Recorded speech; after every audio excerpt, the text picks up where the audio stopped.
Room ખાતે 3 લેયરની security રાખવામાં આવી। પોલિટેકનિક કોલેજે 3 લેયરની સિક્યુરિટી સ્ટ્રોંગ રૂમ ખાતે રાખવામાં આવી છે। સ્ટ્રોંગ રૂમની પોલીસ દ્વારા સતત સીસીટીવીથી નિગરાની રાખવામાં આવી રહી છે। લોકસભાની ચૂંટણી શાંતિપૂર્ણ માહોલમાં સંપન્ન થઈ છે। વડોદરા લોકસભા બેઠકના 14 ઉમેદવારોના ભાવિ ઈવીએમ કેદમાં થયા છે। સ્ટ્રોંગ રૂમ સીસીટીવીથી સજ્જ કરી દેવામાં આવ્યો છે, તો 3 લેયરની સિક્યુરિટી સ્ટ્રોંગ રૂમ ખાતે રાખવામાં આવી છે। ચુસ્ત પોલીસ બંદોબસ્ત અને સીઆઈએસએફની નિગરાનીમાં સ્ટ્રોંગ રૂમનું મોનિટરિંગ કરવામાં આવી રહ્યું છે। પોલિટેકનિક કોલેજની બહાર સીસીટીવી કંટ્રોલ રૂમ બનાવવામાં આવ્યો છે।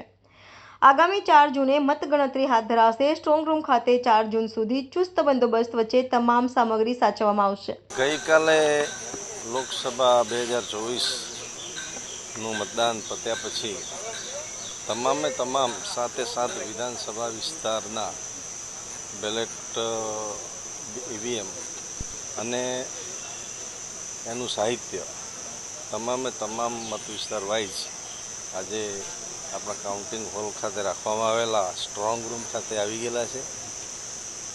સીલિંગ અંગેની મોટાભાગની કામગીરી પૂર્ણ થઈ ગયેલી છે અને જ્યાં સુધી સુરક્ષાનો સવાલ છે ત્યાં સુધી 3 લેયરમાં સુરક્ષા વ્યવસ્થા ગોઠવવામાં આવી છે।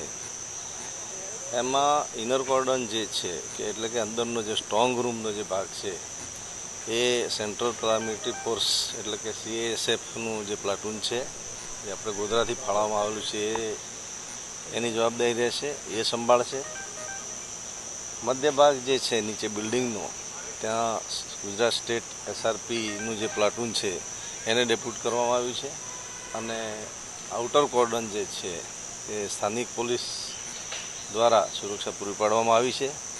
આઉટર કોર્ડનમાં 2 પીઆઈ, 8 પીએસઆઈ અને 24 માણસો જે રાઉન્ડ ધ ક્લોક 2 શિફ્ટમાં હાજર રહેશે અને ઇનર કોર્ડનમાં એસઆરપી રાઉન્ડ ધ ક્લોક હાજર રહેશે અને અંદરનું જે મેઇન ભાગ છે જ્યાં સ્ટ્રોંગ રૂમ છે, જે ઈવીએમ રાખવામાં આવે છે એ જગ્યાએ એમના દરેક સ્ટ્રોંગ રૂમમાં એક જવાન સીઆઈએસએફનો તૈનાત કરવામાં આવેલો છે।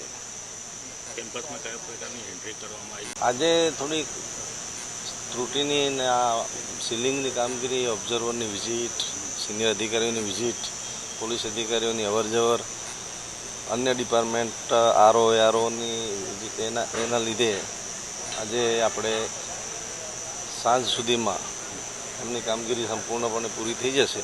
પછી આપણે મેઇન એન્ટ્રી ગેટ છે ત્યાંથી અવરજવર બિલકુલ બંધ કરી દેવામાં આવશે અને આ એરિયા આઇસોલેટ રહેશે। ફક્ત પોલીસ અધિકારીઓ, પેરામિલિટરીના અધિકારીઓ અને આરઓ અને એઆરઓ જે ચૂંટણી સાથે સંકળાયેલા છે એ અને માનનીય ઓબ્ઝર્વરશ્રીઓ જ્યારે એમને વિઝિટ કરવાનું થાય ત્યારે એ લોકો વિઝિટ લઈ શકશે। તમામ પ્રકારની અહીંયા વ્યવસ્થા કરવામાં આવી છે આરઓ તરફથી। આરઓ અને જિલ્લા કલેક્ટરશ્રી તરફથી આખા બિલ્ડિંગને સીસીટીવી કેમેરાથી સજ્જ કરવામાં આવી છે, જેના 2 કંટ્રોલ રૂમ પણ રહેશે। એક આપ સમક્ષ જોઈ રહ્યો છો કે અહીંયા આઉટર સાઈડમાં જો કોઈ ઉમેદવાર અથવા ઉમેદવારના એજન્ટ દ્વારા એને ચકાસણી કરવી એ પણ કરી શકશે સુરક્ષા બાબતે। અને અંદર સીઆઈએસએફ માટે ફક્ત ને ફક્ત વોચ રાખવા માટે એમના માટે એક અલગ કંટ્રોલ રૂમ વિથ એલઈડી રાખવામાં આવેલો છે। એટલે સુરક્ષામાં કોઈ પણ જાતની કોઈ પણ પ્રકારની બાંધછોડ કરવામાં આવશે, કરવામાં આવશે નહીં।